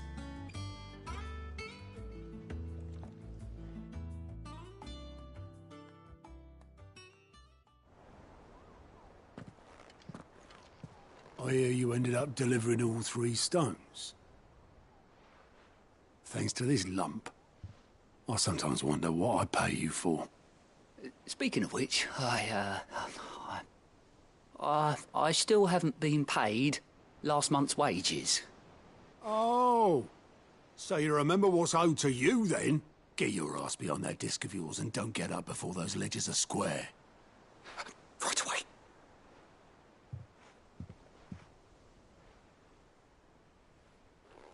I've seen that before. Yeah. Plenty of times. It was the only goblet Sid ever used, either out of habit or because the filthy sod couldn't be bothered to find a clean one. I knew so little about him. Like most people. Martha and the Dame both seem to have fond memories of him.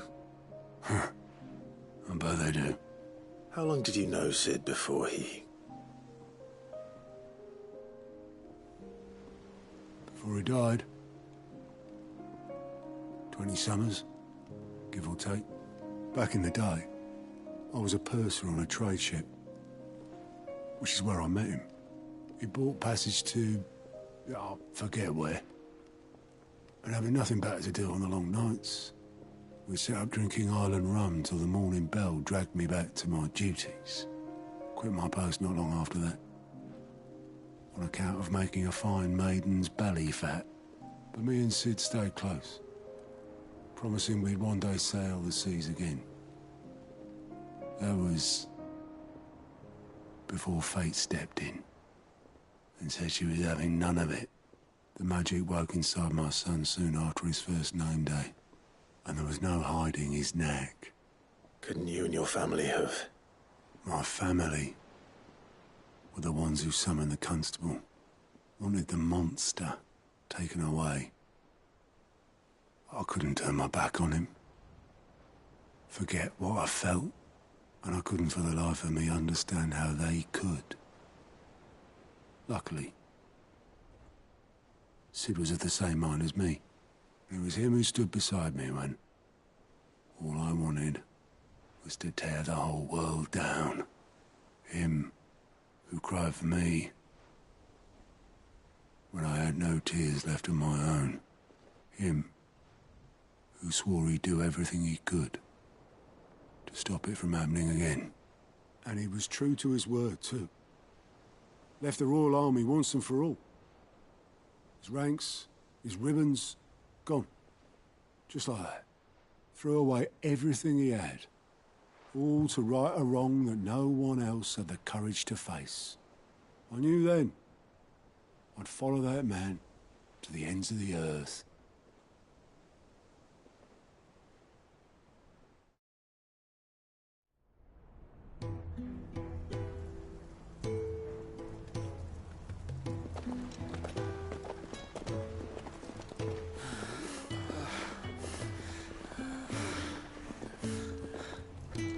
He was always too clever for his own good, was Sid.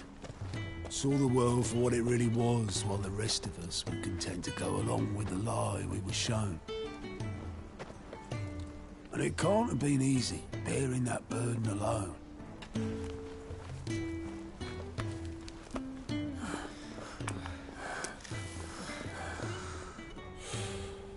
But he didn't let it stop him. He never lost faith in what he believed was right. And that gave us faith in him. Faith he'd steer us true. So I swore to myself that I'd always be right behind him, ready to catch the stubborn sod if ever he should fall.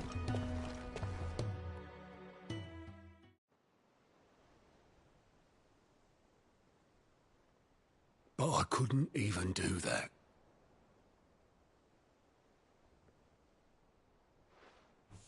Ignore me. Just the ramblings of a tired old man. Leave that lot. I'll tidy it up in a bit.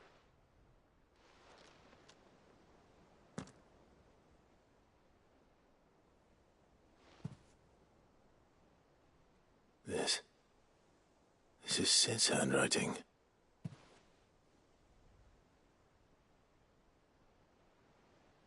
Dear Otto. I may be drunk, but I wanted you to know this place would be fucked without you. Love you, you grumpy old sod.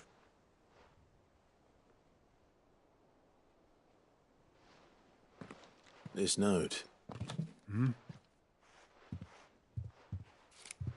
What about it? Sid was right. Without you, we'd all be lost.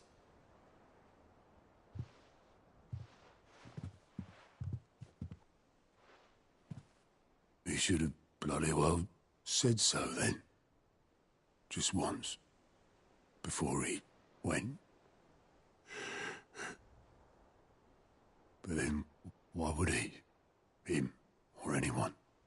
I'd only have told him to piss off.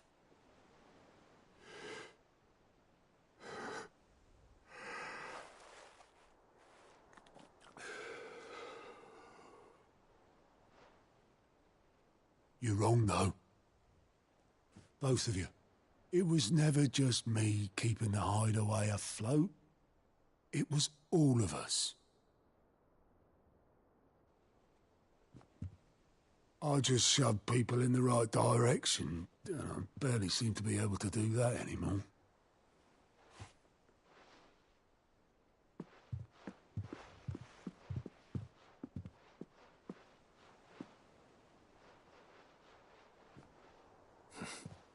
Would you rather goat were at the helm?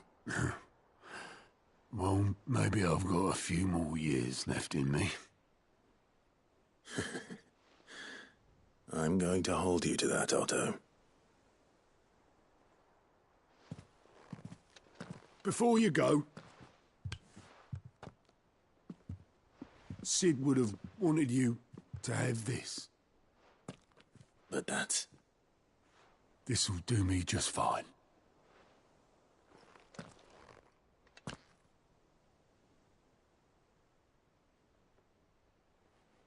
Thanks for the ray of sunshine. I'll see if I can't pay you back. Already have.